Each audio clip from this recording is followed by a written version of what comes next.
2002, and you were called into a very remote section of Afghanistan because a patrol had basically gone missing. Exactly. Okay. Just villages around for miles. Right.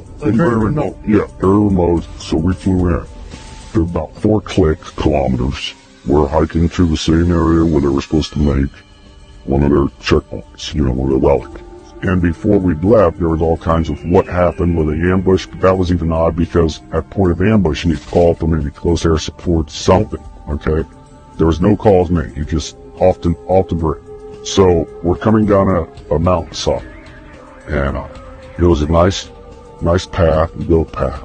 As we bent around this corner, you could see this opening of the cave. There's a cave. So we're coming around, and then I see there's a lot of rocks, which is another oddity, and then bone matter. I'm not close enough to identify what kind of bones, but I did see something I knew was a piece of our communications equipment. So instantly, we're thinking ambush, maybe animal, could be anything.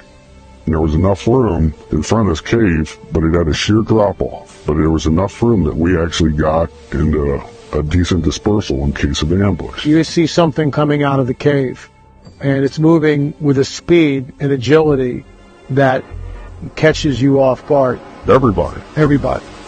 And he comes out. It was a man at least 12 to 15 feet in height. This is a monster. Red beard, then his hair was long past the shoulder, a scarlet red, and Dan runs at him and starts shooting, which broke all of us into the renown.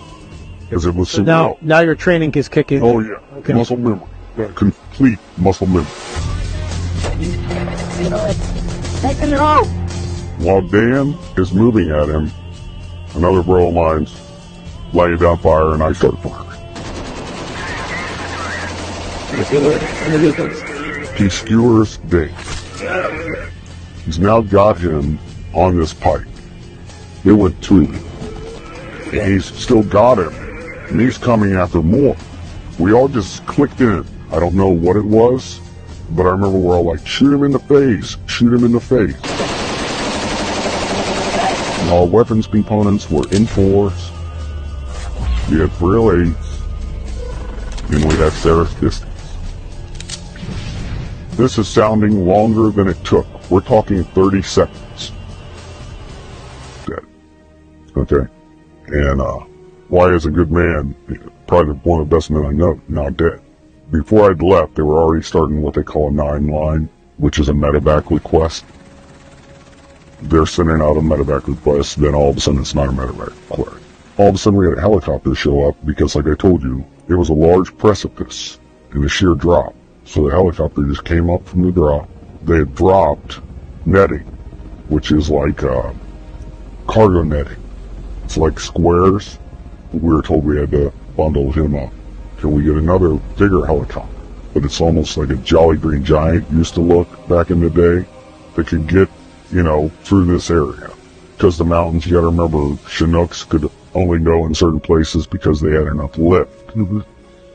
And, so we got him on there. The thing was too big. We couldn't move it.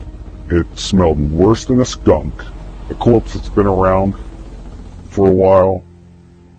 Really fell. Oh, it was like a combination because of the,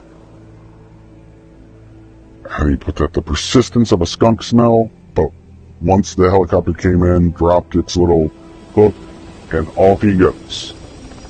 The communication was sent out. We had a very large, possible human creature. There you are in the hills of Afghanistan.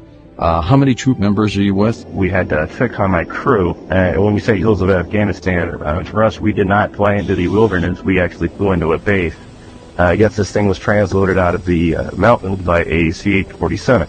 What I could see that it did have its 6 fingers. I remember taking my foot up and placing it up next to its foot, and it was extremely large. We estimated at about 12 feet, give or take. What I can tell you is the weight of the thing. Basically, it was approximately 1,500 pounds what was getting on the aircraft. Now, if you take away the pallet weight and all the rigging that we had to mold this thing down, we figured as around 1,100 pounds.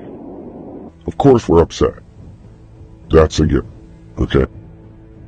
We lost a very good guy.